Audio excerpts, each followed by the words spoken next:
मार्कंडे महादेव जी स्थान के बारे में हमारे महाराज जी से आपको बताया जाएगा। मार्कंडे महादेव प्राचीन मार्कंडे पुराण से संबंधित है।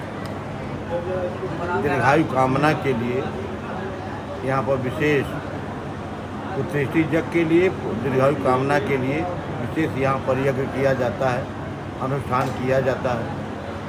पूर्ण रूप से इनका वृत्तांत ये है कि इनके पिता मृकंड ऋषि थे, जिनको संतान नहीं था। संतान प्राप्ति के लिए हमेशा वो प्रयासरत रहे, लेकिन संतान का मुख नहीं दिखे। एक दिन वो जो है चिंतित अवस्था में बैठे हुए थे। उसी समय देवर्षि नारद जो है उनका समागम हुआ। उस नारद जी को देखने के बाद उन्होंने उनकी चिंतित अवस्था को देख करके उनसे पूछा कि आप चिंतित क्यों हो। तो मृकंड ऋषि ने कहा कि बिना पुत्र का जीवन अधूरा रहता है, इससे बढ़िया मौत ही आ जाए तो अच्छा है। अच्छा, इसलिए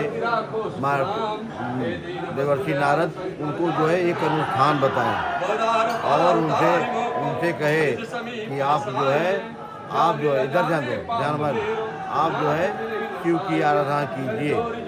शिव की आराधना का उन्होंने नियम बताया और नियम बताने के बाद अंतर ध्यान हो गए। और उन्होंने ये भी कहा कि थोड़ी ही देर में सप्त ऋषि का आगमन होने वाला है और उन सप्त ऋषि के सामने आप जो है लकुट की नाई, जैसे डंडा पड़ा रहता है, तो डंडे की भांति आप जो साष्टांग दंडवत कीजिएगा। किससे कहा? मृकंड ऋषि से कहा। कौन कहा? नारद जी ने कहा। करके अंतर ध्यान हो गए और सप्त ऋषियों का जब आगमन हुआ तो ये मृकंड ऋषि उनके सामने साष्टांग दंडवत किए।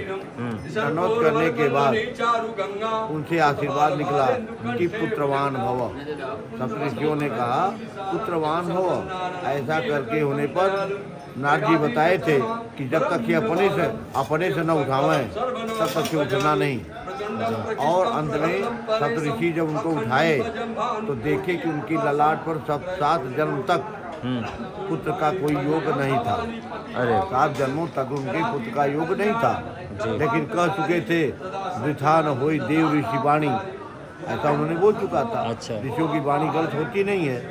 आओ कहने के बाद उन्होंने अनुष्ठान बताया मृकंड को और ये मार्कंडे पैदा हुए। ये मार्कंडे ऋषि हुए और इनकी आयु अल्पायु की थी।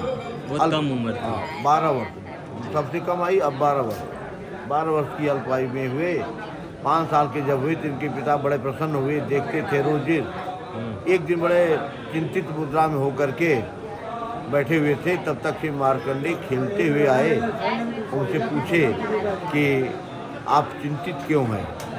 कहीं कोई ऐसी बात नहीं है। बालक से बहकाने का कोशिश किया उन्होंने, लेकिन बालक खड़ के सामने उनको सच्चाई बतानी पड़ी।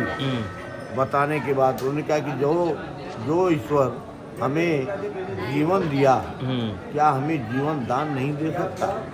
दीर्घायु नहीं बना सकता? उनके पिता ने कहा कि क्यों नहीं कर सकता? क्या हमें समझ जाओ कि मैं अब तपस्या करने जाऊंगा। जी। बाल हटता मार्कंडे ने कहा मैं तपस्या करने जाऊंगा। पिताजी मुंह में पड़ गए, कहीं बेटा अभी तुमको 5 साल की अवस्था में हो, अभी उम्र ज़्यादा है, तुम चले जाओ, मैं कैसे रहूँगा? तो पिता के सामने उन्होंने क्या कहा कि ये समझ जाओ कि आप 12 साल का तो हमको आप देखेंगे नहीं, और उसके पहले अगर मैं तपस्या करके अगर इच्छित लक्ष्य प्राप्त कर लेता हूँ तो सभी लोग जान जाएंगे कि भाई मार्कंडे अमर है। उन्होंने हठ किया तो पिता ने आदेश दिया कि जाओ, लेकिन माता का पहले आशीर्वाद लेना, यानी विंध्य क्षेत्र में जाओ। यानी माता विंध्याचलवासिनी की। अच्छा अच्छा। विंध्य क्षेत्र में जाओ। तो विंध्य क्षेत्र में गए, इन्होंने जाकर के माता का आराधना किया। माता प्रसन्न हुई। माता प्रसन्न होकर के कही ब्रह्म ब्रूहि, तो उन्होंने कहा कि माता आप तो जानती हो मैं इसकी कामना से ऐसा काम कर रहा हूँ, आप हमें अमर करो। कि मैं अमर तो हमारे बस की बात नहीं है बेटा, लेकिन तुम्हें मैं रास्ता बता रही हूँ, उस रास्ता का अगर तुम अंगीकार करोगे तो तुम जरूर अमरत्व को प्राप्त करोगे, ऐसा उन्होंने कहा। तब उन्होंने उनके साथ जो है 5-6 ऋषि चले, मार्कंडे चले, उद्दालक चले, गौरीशंकर चले, अन्य लोग चले, सभी लोग आए। सभी लोग आते अपना अपना जो है स्थान चयनित करते हुए चले गए वहाँ से, मिर्ज़ापुर से इधर। ये जो है आकर के 3 ऋषि यहाँ पर आकर के यहाँ पर अपनी तपस्या की है, मार्कंडे जी, उद्दालक और पराशर। ये लोग तीनों आदमी का स्थान यहाँ पर है। गर्ग ऋषि, गर्ग ऋषि का आगे आश्रम है। अच्छा, आश्रम है। आश्रम है, गर्ग ऋषि, उनके द्वारा आप हुआ। समय जब आया तो काल आया इनको लेने के लिए, तो इतनी अग्नि उनके शरीर आने के बाद ये जो है पार्थिव लिंग, यहाँ पर पार्थिव लिंग का बड़ा महत्व होता है। पार्थिव लिंग बनाकर कहीं भी अगर आप पार्थिव लिंग की पूजा करेंगे उसकी पूर्णता है। पार्थिव लिंग बनाया और उस पार्थिव लिंग में इतना तेज आ गया कि काल जो आया यहाँ पर वो पलायन कर गया। उसकी हिम्मत नहीं पड़ी कि इस जीव को लेकर जाए। वो यमराज के यहाँ गया और यमराज से कहा महाराज वो जीव हमारे बस की नहीं है, आप ही जाइए। यमराज आए, वो भी अब प्रयास किए, प्रयास निष्फल हो रहा था, लेकिन वो ईश्वरीय पद्धति थी, उनको अधिकार दिया गया था, इसलिए उन्होंने काल फांस फेंका। तो कभी भी किसी ध्यानावस्थित अवस्था में अगर कोई व्यक्ति है और ध्यानावस्थित में अवस्था में, तो आप उसका कुछ भी नहीं बिगाड़ सकते। काल भी नहीं बिगाड़ सकते, काल भी नहीं बिगाड़, अगर ध्यानावस्थित पे आप जाएंगे तो अंत में उनके ध्यान को तोड़ा गया। काल फांस जब खींचे हैं, यहाँ पर जो है रस्सी फंसी है उनकी, तो सांस आना थोड़ा धीमी हुई और परेशानी हुई। तो समझ गए कि अब काल मेरा आ गया, समय मेरा आ गया।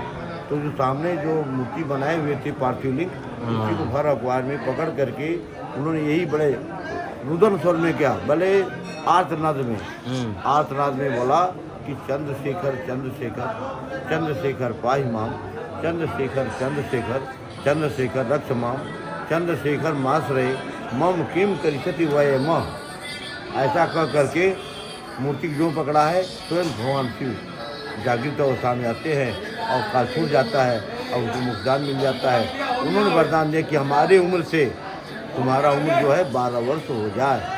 जब चारों युग बीत जाता है तब इनका आँख खुलती है। आँख भाई बोल दो कि थोड़ी देर में खाली होते, बोल तो थोड़ी देर में खाली होते बोलते हैं,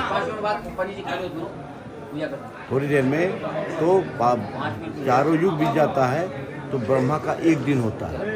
और जब जब 4 बार जब बीतता है तो इनकी आँख खुलती है। तो बताइए कि इनकी उम्र से 12 वर्ष अमर को प्राप्त हो गए। यही इनकी कथा है, विशेष करके पुत्र की प्राप्ति के लिए और अमरता प्राप्ति के लिए। ये दोनों कार्य उद्देश्य किया जाता है। जो आदमी भक्ति श्रद्धा के साथ आत्मविश्वास के साथ इस कार्य को करता है, उसकी सभी मनोकामनाओं को भगवान पूर्ण करते हैं, इसमें कोई संदेह नहीं है। लेकिन अब वहाँ लेकिन यहाँ आ गया, एक बात लेकिन आ गया, क्या आ गया कि आदमी के पास रहते हुए भी, जिसके पास नहीं है वो तो बात अपने जगह, लेकिन रहते हुए भी अगर आदमी यहाँ कृपणता करता है तो उसका फल नहीं मिलता।